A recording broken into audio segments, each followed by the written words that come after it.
Breaking news na breaking news. Kiko Pangilinan.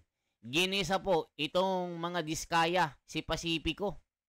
At si Pacifico, diskaya, ayaw po nilang bigyan ng State Witness Protection Program. Pero si Sally Santos, mga kababayan, na allegedly may ikot-ikot or may umali-aligid namang armado sa kanyang bahay na itinuro pa yung dalawang mga ungas, si Bryce Hernandez at JP Santos or JP Mendoza ba ito? O JP Mendoza at itong si Hernandez. So ngayon mga kababayan, itong si Kiko at Tito Lacson, ginisa po ito at parang gusto nilang palabasin na si PRRD at itong mga Duterte Black na mga senador, gusto nila merong masangkot. Ito po mga kababayan, panoorin nyo. Hindi pwedeng blanket. Opo. Gagawin mo? Opo. Sige, mag-consult ka na lang sa lawyer mo. Later na lang, no? If you really are sincere in doing that. Balikan ko na lang, Mr. Chairman, si Ginoong Diskaya.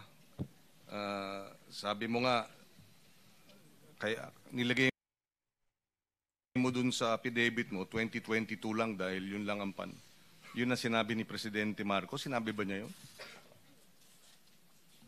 Your Honor, yun po kasi ang nakalagay sa invitation din po. At saka yun din po kasi yung panawagan po. Nakalagay saan? Sa invitation po namin ng subpoena po. Yung invitation po. About 2022 projects po ang So specified sa, okay, so ang tanong natin ngayon, meron din bang ganong sistema bago mag-2022? Ano pong sistema, Your Honor? Ilang beses ka nang humarap sa Kongreso tungkol sa corruption, hindi mo pa alam kung ano yung tinatanong natin. Bago mag-2022, dahil base doon sa testimonya ninyo, nag-umpisa kayo sa flood control 2016. Tama? Yes, Your Honor. So yung sistema ninyo noong 2022, na pinangalanganan mo yung mga congressman, etc., meron din bang ganong sistema noong 2016, 17, 18, 19, 20, 21, at 22? At pagkatapos noon ay sinabi ninyo na kayo ay sinasabi ng information na natanggap natin, kayo yung isa sa pinakamalaki o kaya pinakamalaking nakatanggap ng mga proyekto sa flood control ng 2016 to 2022. So ang tanong, alam niyo yung tinatanong ko, ba't niyo tinatanong do not answer my question with another question. You know what I'm asking for, what information I'm asking for, because you already gave information from 2022 and beyond. Wag mo kaming paikot-ikot, pinapaikot-ikot nyo kami. So meron bang ganong klaseng sistema ng palakad sa inyong mga transaksyon na umabot sa 12 billion pesos prior to 2022? Your Honor, may pailan-ilan lang po, pero kadalasan po, Your Honor, talagang sumasali kami sa public bidding. Tapos po, Your Honor, pag may mga lumalapit po sa amin, kadalasan po ay, nagpapadyaryo po talaga kami. Hindi, yun nga yung sinagot nyo nun eh. Pero ibig sabihin may mangilan-ngilan. Ilan? 12 billion yun. Ilan sa 12 billion yung mangilan-ngilan? Your Honor, yung mga pinadyaryo lang po namin ng mga lugar po, doon lang po kami nakaranas. Pero nakaranas ng? Ng panggigipit po, Your Honor. Okay, so willing ka bang ipangalan din dito ngayon? Ang lakas ng loob mo nung after 2022 eh. Before 2022, sino-sino yung mga yun? Your Honor, may mga pinadyaryo lang po ako. Bali, district po ang pinangalanan ko. Yung mga, mga sinalihan po namin ng bidding, yun po lang po ang pinangalanan namin sa dyaryo. Well, anyway, Mr. Chairman, mukhang hindi na naman nagsasabi ng katotohanan at gusto ko ni Pangilinan, mga kababayan, may pangalanan ni senador, mga congressman din. Okay lang kung meron. Paano kung hindi talaga sumagot ito, mga kababayan? Kasi nung panahon ni Tatay Digong, mahigpit po na pag nakitaan ka ng pagkakamali, isang beses lang, lahat kayo sibak, ultimo janitor hanggang sa presidente ng ahensyang ito, sinisibak ni Tatay Digong. So dito mga kababayan, pinapalabas po ni Kiko. Sana meron din kaso wala talagang mabanggit itong si Diskaya. Paano kung wala talaga? At etong 2022, naglabasan ang mga buhaya. Gaya ng mga adik, mga kababayan. Nung panahon ni Tatay Digong, nung kanyang administrasyon, sa mga kalye, mga street, walang nakahubad, walang nagiinuman, wala pong nagbibidyoke. Wala ding mga adik na makita. Between 2016 hanggang 2022. Pero mga kababayan, nung nagpalit ng administrasyon, grabe. Kaya nga po, lumayas po kami sa aming tinitirhan dati. Dahil po nung panahon ni Tatay Digong, talagang tahimik po.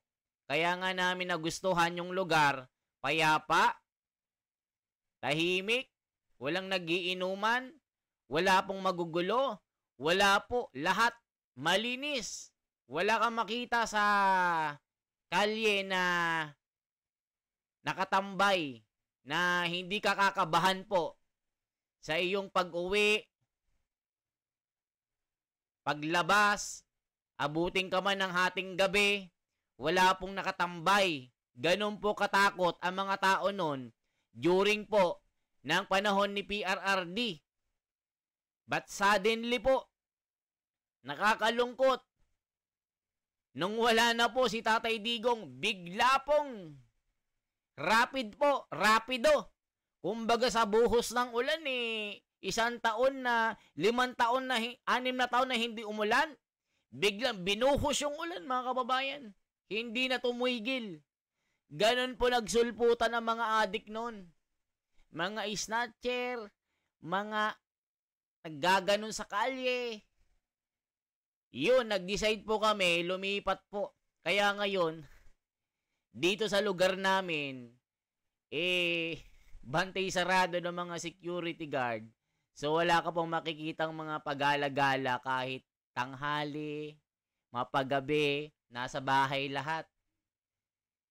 Ngayon po mga kababayan, lumabas ka po, gaya dun sa lugar namin, grabing mga adik po, mga kababayan. So ngayon, pati yung mga buhaya po at corruption ngayon, between 2016 and 2022, naglabasan lang po ng 2022 up onwards po.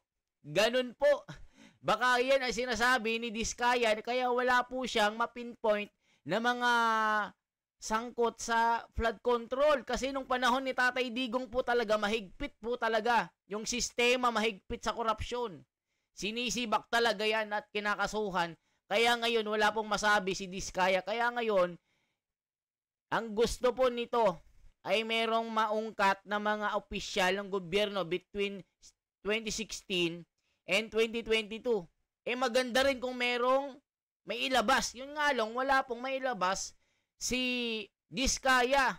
Kaya nga itong si Ramon Tulfo na bumabanat kay Marcoleta na sinasabi na itong spouses na ito, binayaran si Marcoleta para bigyan ng proteksyon. 1 bilyon daw. Hindi nagkaayos, naging 120 milyon. Yan po ang paninira ng isang kapatid ni Ben Tulfo na binugbog ni Raymart Santiago sa airport dahil sa kanyang kabulastugan. Ngayon, naninira kay Marcoleta. Grabe mga kababayan.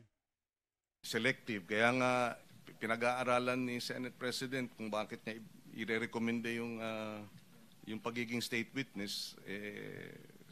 Mukhang hindi consistent at paiba-iba, Mr. President. Thank you, Senator Baka Kiko. sakaling habang siya nakakontempt, makapag-isip siya ng mas maganda at may sabi na niya yung buong katotohanan, the whole truth, and nothing but the truth. Anyway, Mr. hindi pa President. naman last hearing ito. It has been a long day.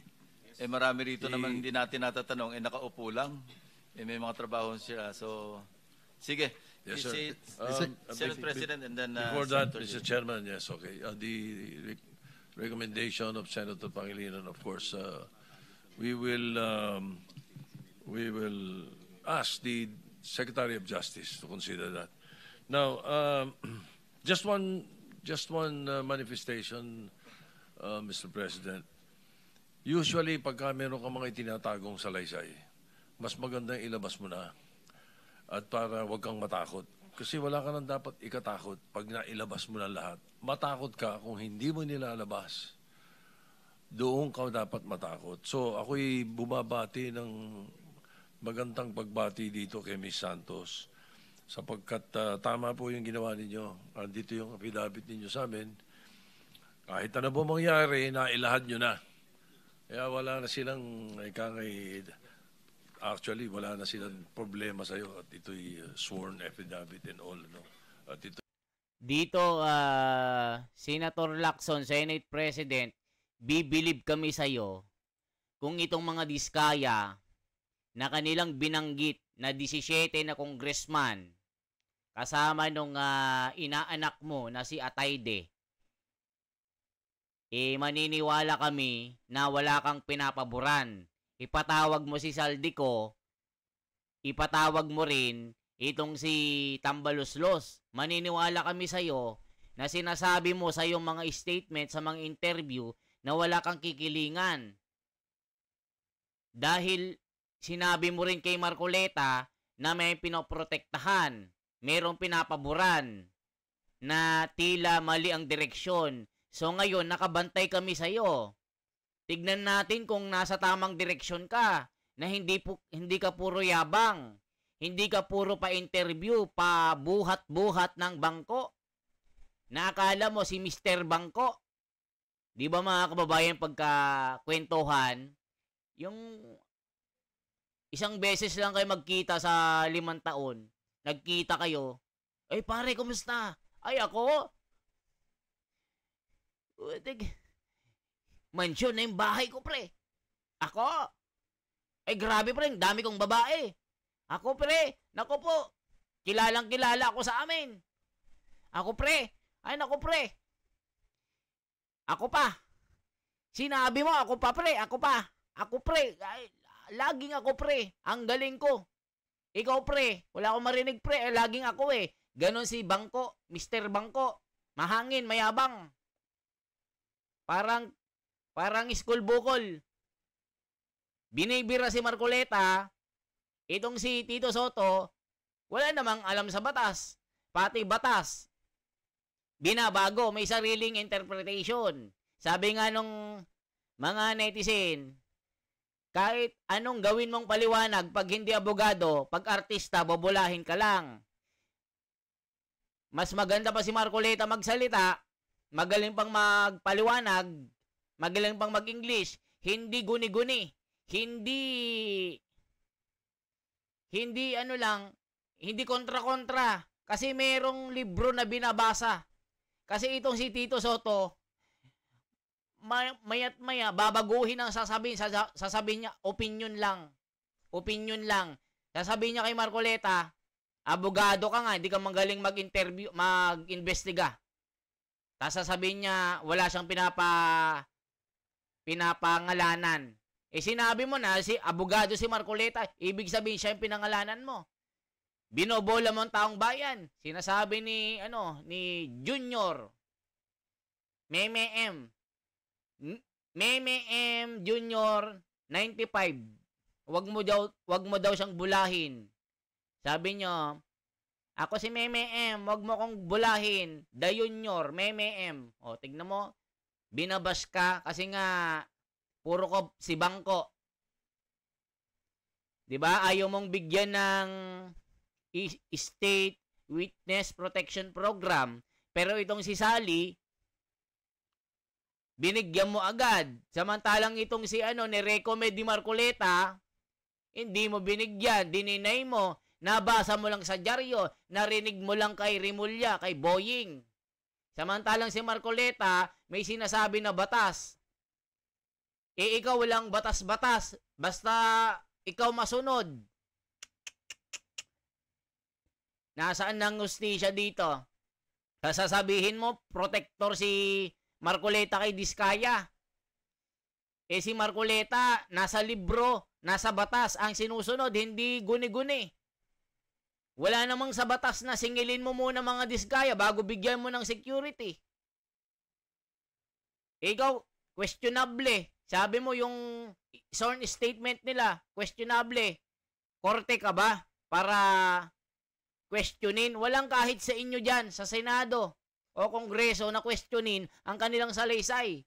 Nasa hustisya o hukuman ang magpapatunay kung valid ba ito.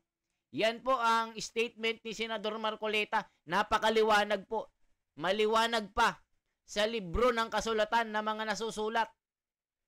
Kasi pag hindi abogado, walwal. Bara-bara. Sasabihin mo si Marcoleta hindi marunong. Kasi ikaw marunong. I doubt it. Guni-guni. Ito yung mga karating na sa Department of Justice. So, yun lang ho, Mr. Chairman, at sana ay ma-consider din ng mga iba na involved. Hihiling na naman Sir, yan. before, I know it's been a long day, pero bago tayo magwakas siguro, no, para lang just to prove yung kung sino nagsasabi ron kila Miss Santos at between the dalawang engineer, kay Bryce at kay JP Mendoza, meron ho tayong nakuha ng pwede pa-display, palagay sa monitor. Ito pa yung mga call logs nila between Sally Santos and Engineer Bryce, pati kay JB Mendoza. Sige po, ano pa? Do you confirm Bistado this? Sabi yung, nyo kasi JB. kanina na si Ma'am Sally, sinabi niya September, no? Nag-usap kayo, Ma'am Sally, nila Engineer Bryce at Engineer JP, Yes, itong Your September. Honor. Yes po. So, kino-confirm niyo itong tawag? Yes po. Yung pong nasa screen. Engineer JP, Engineer Bryce, paano mo masasabi niyo rito? Ayan, tingin ko po, parang ako naman po yung kausap Parang niya. ulit? Ako po. Pero doon si Engineer JP rin, ha? Halatang mga sinungaling. Sabi niyo kanina, hindi kayo nagkausap. Si Engineer JP Mendoza. Ayan po. Mga animal. September 2. Anyway, Mr. Chair, at least andito, meron ho tayong resibo. Ika nga, ano sinasabi ni Ma'am Sally Santos. And before we end, Mr. Chair, I would recommend to the Senate President, Ma'am Sally Santos be recommended to the Department of Justice for to apply for be endorsed for the Witness Protection Program. Thank you, Mr. Chair.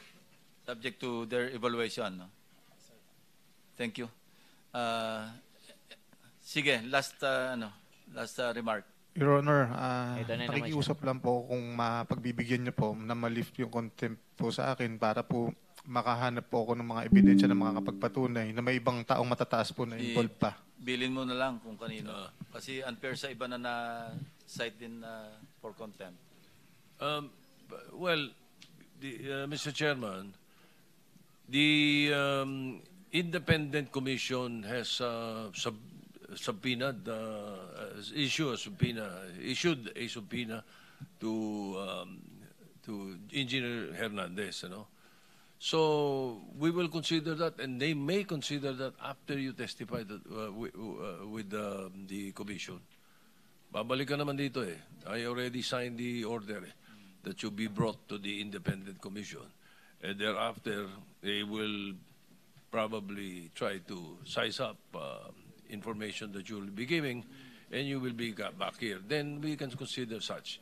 In much the same ways that the recommendation for this Department of Justice to consider, you know, both Ms. Santos and Ang CDO Corner Norte, siguro. Ayan, nakita nyo po mga kababayan ha.